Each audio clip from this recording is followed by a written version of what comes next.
To Prabha ஜிவிடி 360. நம்ம simple interest டாப்பிக்கில் நம்ம இப்போ 40 கொஷின்ஸ் நம்ம பார்த்துருக்கோம். இந்த வீடியோவில் 5 கொஷின்ஸ் பார்க்கலாம். 41லேருந்து 45 வரைக்கும். நீங்கள் 50 கொஷின் கம்ப்ளீட் பண்ண பிறகு ஒரு சின்ன டெஸ்ட்டு மாதிரி கொடுக்குறேன்.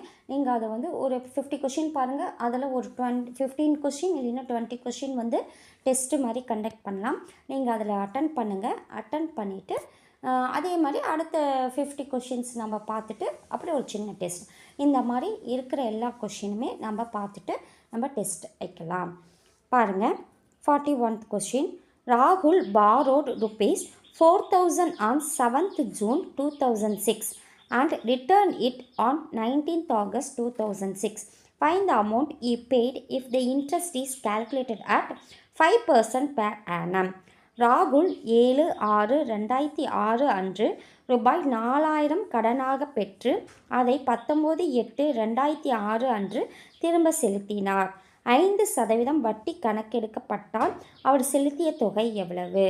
இந்த வீடியோவில் பார்த்தீங்கன்னா லாஸ்ட்டாக 40 கொஷின் பார்த்திங்கன்னா அந்த கொஷின் 40 நம்பர் கொஷின் பார்த்திங்கன்னா இதே மாடல் தான். பாருங்கள் என்ன கொடுத்துருக்காங்க பார்க்கலாம். ராகுல் 7/6/2006 அன்று 4,000 கடனாக பெறுறாரு. அப்போ அசல் எவ்வளவு? 4,000. இப்போ ஆண்டு காலம் பார்த்திங்கன்னா 7/6/2006லேருந்து 19/8/2006 வரைக்கும். அது எப்படி கண்டுபிடிக்கலான்னா 2006 ஃபஸ்ட்டு லீப் இயராக சாதாரண வருடமான்னு பார்க்கலாம். லீப் இயர் கிடையாது. ஏன்னா கடைசி 2 நம்பரை நம்ம 4ஆல் வகுப்பட்டால் அது முழுசாக வகுத்தா அதுதான் லீப் இயர். இது 6 4ஆல் வகுப்படாது. அப்போ இது லீப் இயர் கிடையாது, சாதாரண வருடம்தான். பிப்ரவரி கேட்டால் மட்டும்தான் நமக்கு அது தேவைப்படும். இங்கே பிப்ரவரி கேட்காதனால நமக்கு தேவைப்படாது. ஜூன் பாருங்கள், 7ஆம் தேதியிலேருந்து அவங்க என்ன சொல்லியிருக்காங்கன்னா 7ஆம் தேதியிலேருந்து கடனாக பெறாருன்னா 7ஆம் தேதியிலேருந்து வட்டி போடுறோம். அப்போ அதுக்கு முன்னாடி 6 நாளைக்கு எதுவும் இருக்காது. அப்போ ஜூன் மாதம் எவ்வளவு, எத்தனை நாள் மொத்தம்? 30. 30லேருந்து 6 நாளை கழிச்சிட்டா 24 நாளுக்கு வட்டி போட்டிருப்பாங்க. அப்புறம் ஜூலை ஃபுல்லாகவே, ஜூலை 31 நாள். அப்போ 31 நாளுக்கு வட்டி. ஆகஸ்ட் எது வரைக்கும்? 19ஆம் தேதி வரைக்கும். அப்போ 19ஆம் தேதி வரைக்கும் அப்படின்னா அதாவது 19 அன்று திரும்ப செலுத்தினார்.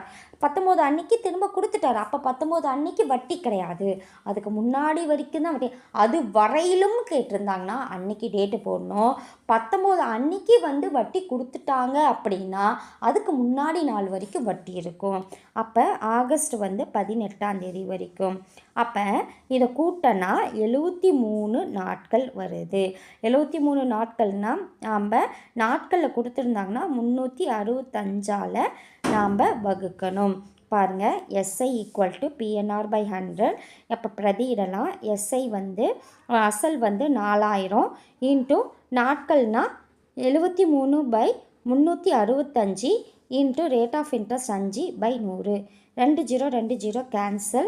அப்போ 73 365 இது கேன்சல் பண்ணால் இது 1, இது 5 தாட்டி, இந்த 5 5 கேன்சல், மீதி 40. அப்போ SI = 40.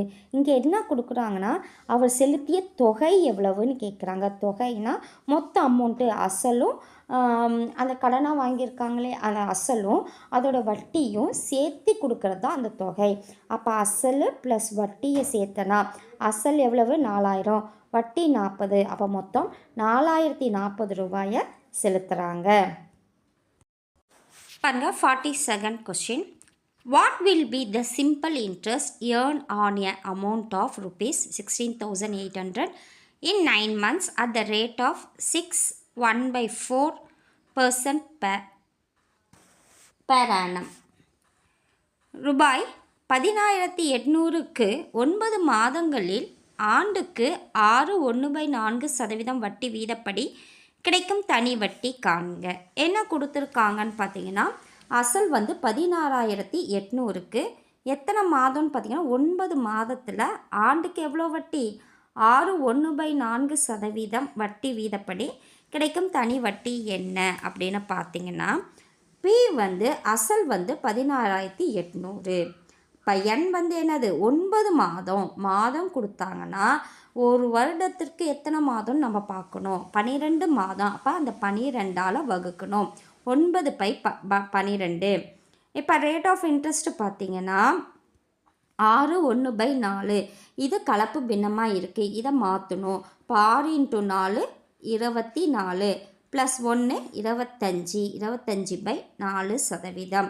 எஸ்ஐ பார்த்தீங்கன்னா PNR/100. இப்போ இதில் பிரதியிடலாம் பாருங்கள். எஸ்ஐ = 16,800 × 9/12 × 25/4/100.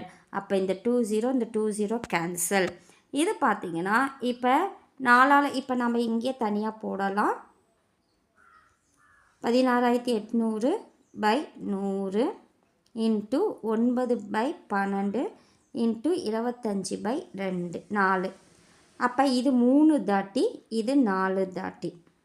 இப்போ இந்த 4 பார்த்திங்கன்னா இதை இந்த 20 கேன்சல் ஆயிரும். அப்போ இது 4ஆல் வகுக்கணும் அப்படின்னு பார்த்திங்கன்னா இது 1 தாட்டி. இங்கே 4 தாட்டி 16 2 தாட்டி 4. அடுத்தது இந்த 4 2 டைம்ஸ் நம்ம பண்ணும்போது இங்கே 21 தாட்டி வரும். அப்போ 21 × 3 × 25. அப்போ 21 × 3 × 25/2. 21 × 3 63 × 25. இப்போ 63 × 25 பார்த்திங்கன்னா 1575 பெருக்குனா நமக்கு கிடைக்கிது. அதை 2ஆல் வகுத்தா நம்ம பார்த்திங்கன்னா 2ஆல் வகுக்கும் போது நமக்கு பார்த்திங்கன்னா இது 7 தாட்டி மீதி 1 8 தாட்டி 16 மீதி 1 7 தாட்டி 14 மீதி 1ன்னு பார்த்திங்கன்னா இங்கே 10 தாட்டி வருது. அப்போ 5 787.5 ரூபாய் நமக்கு கிடைக்கிது. இதுதான். இப்போ வட்டி அசல் கொடுத்துட்டாங்க. நம்பர் ஆஃப் இயர்ஸ் மாதத்தில் கொடுத்துருக்காங்க. வட்டி வீதம் கொடுத்துருக்காங்க. எஸ்ஐ அதாவது தனி வட்டி நம்ம கண்டுபிடிக்கணும். அடுத்த சம் பார்க்கலாம். பாருங்கள் 43வது. A sum of money quadruples itself in 24 years under simple interest scheme, then rate of interest is. ஒரு தொகை 24 ஆண்டுகளில் ஒரு தொகை 24 வருஷத்தில் தனி வட்டி வீதத்தில் 4 மடங்காக ஆகுது. ஒரு தொகை 24 ஆண்டத்தில் தனி வட்டி வீதத்தில் 4 மடங்காக ஆகுது எனில் வட்டி வீதம் எவ்வளவுன்னு கேட்குறாங்க. இங்கே அசல் கொடுக்கல, வட்டி வீதம் கொடுக்கல, ஆனால் வருடம் மட்டும் கொடுத்துருக்காங்க. ஆனால் மடங்காக கொடுத்துருக்காங்க. அப்படி கொடுத்தாங்கன்னா அதாவது வருடம் அல்லது வட்டி வீதம் கொடுத்துட்டு நமக்கு மடங்கு கொடுத்துட்டு இதில் அல்லது இது கொடுக்கும் போது இது கேள்வியாக வரும், இதை கொடுக்கும் போது இது கேள்வியாக வரும். இங்கே ஆண்டு கொடுத்தாச்சு, வட்டி வீதம் கேட்குறாங்க, மடங்கு கொடுத்தாச்சு. அப்போ அதோட ஃபார்முலா பாருங்கள். மடங்குலேருந்து 1 கழிச்சிட்டு பை 24 அதாவது வருடம் × 100. அப்போ மடங்கு என்னது?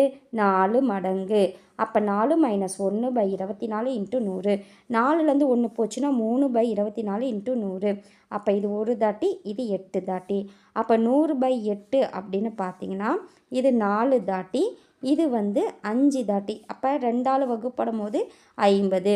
திரும்ப இது 2ஆல் வகுப்படும் போது 25/2. அப்போ 25/2 பார்த்தீங்கன்னா 2ஆல் வகுப்படும் போது 12 வருது. அப்போ 12%. அடுத்தது பார்க்கலாம். இது பாருங்கள். இந்த கேள்வியில் ஆண்டு கொடுத்துருக்காங்க, ஒன்லி மடங்கு தான் கொடுத்துருக்காங்க, வட்டி வீதம் கேட்டிருக்காங்க.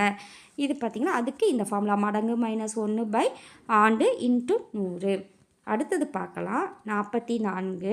A sum of money rises 4 times itself at 15% per annum over a certain time. Find the number of years. ஒரு குறிப்பிட்ட அசலாண்டு 15 வட்டி வீதத்தில் எத்தனை ஆண்டுகளில் 4 மடங்காகும்? இதில் பாருங்கள், வட்டி வீதம் கொடுத்துருக்காங்க, ஆண்டு கேட்குறாங்க, மடங்கு கொடுத்துருக்காங்க. அதே ஃபார்முலா தான். வட்டி வீதம் 15, மடங்கு 4. அப்போ என்ன கேட்குறாங்க? என்ன கேட்குறாங்க? அப்போ மடங்கு -1/r × 100. மடங்கு 4 - 1/r × 100. r என்னது? 15. அப்போ 4 - 1 3/15 × 100. 3 1 தாட்டி, 15 5 தாட்டி, இதை கேன்சல் பண்ணால் 20 தாட்டி. அப்போ எத்தனை வருடம்? மொத்தம் 20 வருடம். அடுத்த சம் பார்க்கலாம். Find the rate percent at which a sum of money becomes 7/6 times in 3 years. ஒரு அசலானது 3 வருடத்தில் 7/6 மடங்காக ஆகுமெனில் அதன் வட்டி வீதம் எவ்வளவு? இங்கே பார்த்தீங்கன்னா 3 வருடம் கொடுத்துருக்காங்க. நம்ம லாஸ்ட்டாக பார்த்த மாதிரி தான். ஆனால் மடங்கு வந்து 7/6 மடங்குன்னு கொடுத்துருக்காங்க. இது வகுத்தலில் கொடுத்துருக்காங்க. அப்படின்னா வட்டி வீதம் எவ்வளவு? சேம் அதே ஃபார்முலா தான். R = மடங்கு -1 வருடம் × 100. அப்போ மடங்கு என்னது? 7/6. அதுலேருந்து -1/3, வருடம் வந்து 3 × 6. இதை வந்து இங்கே எல்சிஎம் எடுக்கும் போது அப்போ இங்கேயும் 6, கீழேயும் 6, அப்போ இங்கே 6/6 வரும். நம்ம எடுக்கும் போது 7 மைனஸ் இல்லைன்னா இங்கே பெருக்கிட்டு இங்கே பெருக்குன்னா 7 - 6/6/3 × 100. 7 - 6 1/6/3 × 100. அப்போ 1/6 கீழே போயிடுச்சுன்னா 6 × 3 × 100. அப்போ இதை கேன்சல் பண்ணால் இது 2ஆல் கேன்சல் பண்ணால் இது 3, இது வந்து 50. அப்போ 50/9 இதை வந்து வகுக்கிறோம்.